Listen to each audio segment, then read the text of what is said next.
ब्राह्मणी नदी में बुड़ी वृद्धांक मृत्यु नदी उद्धार कले बणाई अग्निशम विभाग। सुंदरगढ़ जिला स्थित बणाई उपखंडर लहुणीपड़ा थाना अंतर्गत गमलई ग्राम ब्राह्मणी नदी को जड़े वृद्धा गाधोइबाकु जाई बुड़ी जाई मृत्युवरण करिथवा जणापड़ी। पर खबर पाई बणाई अग्निशम विभाग पक्षर ब्राह्मणी नदी वृद्धांक मृतदेह उद्धार होता जणापड़ी। आज सकाळे उक्त ग्रामर चंपावती साहू नामक 70 वर्ष बयस्का वृद्धा जड़े ब्राह्मणी नदी को गाधोइबाकु जाइथिले।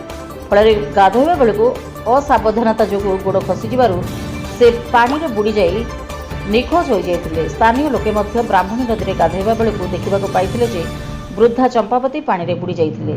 स्थानीय लोके देखि परिवार लोक खबर देते। खबर पाई परिवार लोके खोजाखोजी करने पर कौन संधान पाई नथिले। पर लोहुणीपड़ा पुलिस को बणाई अग्निशम विभाग को खबर देते। खबर पाई पुलिस और अग्निशम सेवा पहुंची अग्निशम विभाग डांग साहाय्य बहु खोजाखोजी करथिले मध्य कौनसी पत्ता पाई नथिले। परिवार लोके विशेष सूत्र खबर पाइथिले जे टांकोजोड़ा ग्रामर ब्राह्मणी नदी कूल वृद्धांक मृतदेह अटकी रही।